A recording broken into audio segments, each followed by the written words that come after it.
বিগত 7 মাসেই আইন শৃঙ্খলা পরিস্থিতি যে অবনীত হচ্ছে এবং তারই ধারাবাহিকতায় সারা দেশে নারীদের প্রতি নিপীড়ন, নির্যাতন, ধর্ষণ সহ সহিংসতার যে নিউজগুলো আমরা প্রতিনিয়ত পেয়ে যাচ্ছি, তাতে ছাত্রদল মর্মাহত, ব্যথিত, আমরা ক্ষুব্ধ হয়েছি।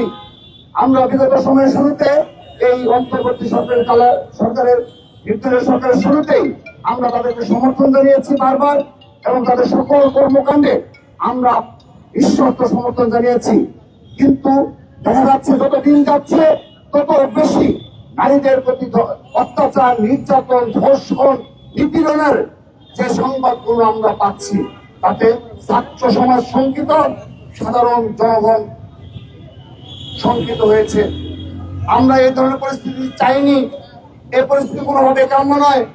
বাংলাদেশের গণঅভ্যুত্থান সংগঠিত হয়েছে, সেই গণঅভ্যুত্থানের স্পিরিটকে ধারণ করে পুরো বাংলাদেশ এক ঐক্যবদ্ধ রয়েছে, ছাত্র সমাজ এক ঐক্যবদ্ধ রয়েছে।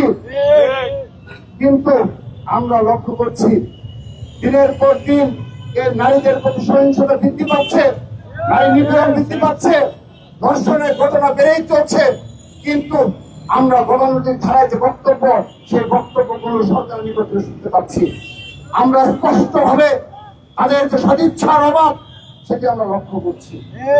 আমরা আবারও বিনীত অনুরোধ জানাচ্ছি, ইতিমধ্যে আপনারা লক্ষ্য করেছেন ঢাকা বিশ্ববিদ্যালয় সহ বাংলাদেশের সকল শিক্ষা প্রতিষ্ঠানের আমাদের বোনেরা, ভাইয়েরা রাজপথে নেমে এসেছে। তারা ক্লাস বর্জন করেছে। তারা আমার বোন আসিয়ার বিচার চায়। আমার বোন আসিয়ার যে ধর্ষণের শিকার হয়েছে, সেই ধর্ষণকারীদের অতি দ্রুত বিচার নিশ্চিত করার দাবি জানাচ্ছে তারা। তারা বাংলাদেশ থেকে নারীদের প্রতি নিপীড়ন, সহিংসতার অবসান চাচ্ছে।